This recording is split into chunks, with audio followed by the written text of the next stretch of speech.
What's up, everyone? Welcome back to SANDCAST. Still don't know what to call these little news updates, but a lot of you guys seem to like them, especially as we get into the preseason phase of the beach volleyball season. NCAA, we're kind of mid-season getting into that, but as far as the professional season goes, we're just getting everything going. Going to provide a couple quick updates as we go along. A lot of you guys are just asking for a comprehensive list of AVP partnerships moving forward, so I think that once I get some downtime at Florida State as I record this, we're going to leave for TCU and then California for East meets West. So I'll be on a 10-day road trip. Won't be able to get a ton of stuff done on that, but want to get a comprehensive list of AVP partnerships just for you guys. That'll also be on our SANDCAST website, and then an AVP schedule, since I haven't actually been able to find that on the website either.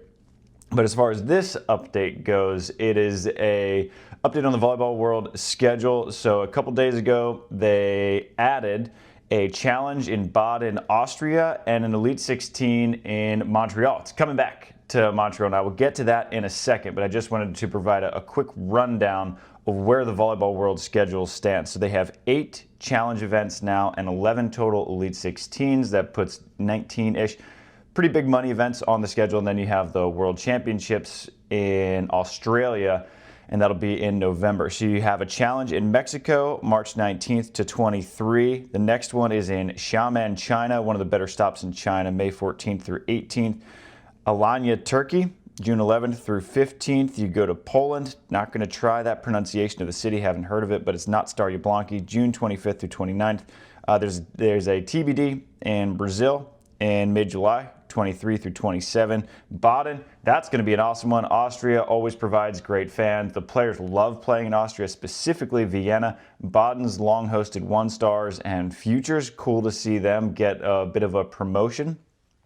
Then it goes to Mexico, October 1 through 5, Nuvali in the Philippines. Players love that event. October 15th through 19th. That covers all the challenges. The Elite 16s are now at Quintana Roo, Mexico, March 26th through 30th. Then it goes to Saquarema, Brazil. That's a back-to-backer. So Saquarema to Brasilia, Brazil, April 16th through 20th. Brasilia put on a great showing last year. The players loved it. The crowd was insane. Of course, it's easier when you get the 2 home teams winning a gold medalist due to Ana Patricia and Evandro and Arthur did. Brasilia, I would expect to be a great event. Surprise, Saquarema got upgraded to an elite, to be totally honest, but Brazil always puts on great events. Ostrava, legendary event, May 28th through June 1. Then you take about a month off, you go to Stade, legendary. Stoked to be back there again, July 2 through 6. Montreal, again, I will get to this in a second. August 13th through 17th, Hamburg, Germany. Always goes back in August, 27th through 31st. Now, I haven't seen this confirmed anywhere, but I believe that Hamburg will be the cutoff for World Championships. So everyone will be trying to cram as many events as they can before Hamburg, because you qualify for World Championships with your top 6 finishes of the 2025 year up to that point. The cutoff is usually in August. I would assume it'll either be Montreal or Hamburg, but that's why you're going to see a lot of players front-loading their schedule and then probably taking some time off after Hamburg to sort of rest, regroup, and sort of re-peak for World Championships. That said, we have another back-to-back in Brazil, both those cities to be determined, September 17th through 21 and the 24th through 28th. And then our next Elites, Cape Town. That was my retirement event that I didn't know was my retirement event. Lost an absolute heartbreaker there. So I have, it's beautiful. If you want to see a beautiful place, Cape Town, South Africa, a bit dangerous, but it is beautiful. October 22 through 26. Then we'll have the World Champs. Then we go to Doha, Qatar. Then we go to Doha, October 28th through November 1st, and then we go to World Champs. So that is going to be a busy, busy, busy stretch, because October has 2 challenges, 2 elites, and then you go straight into World Champs. Now, the main reason I wanted to do this update is because people lost their minds with Montreal. Why did they lose their minds? Because Montreal is directly over the Manhattan Beach Open, and we had a couple DMs and a couple comments saying, why? Why did they do this? Why did they put Montreal straight over Manhattan? Putting on events is really hard. especially when you have a city like Montreal where they have 76 different sporting events this summer. And that's not including Tiesto concerts, Kevin Hart concerts. They got some Disney on Ice. They got a lot of things going on. All right, so they got Formula Ones going, and you got the Montreal Canadiens. You have all sorts of sporting events there. And so when Montreal presents the dates that are available to Volleyball World and says, hey, we can do this, that, or the other, and I don't know if this is the case, this is what I'm assuming, maybe they just gave them that was the only weekend available, and Volleyball World's choice is, do I want a Montreal or not a Montreal? Given how successful the last one was in 2023, you're gonna take it. And so they're gonna go back to Montreal, it's gonna be over Manhattan, and it was informative for me to have the experience of working pretty closely with Mark Paolui with Hermosa Open, because when Mark got the dates, I don't want to use the royal we, when Mark got the dates from Hermosa, that was the only dates that they had available. So that was directly over when Laguna was supposed to be, that was directly over when Steve Obradovich's Newport 4-man was supposed to be. And again, that was the question. Is beach volleyball better with a Hermosa event?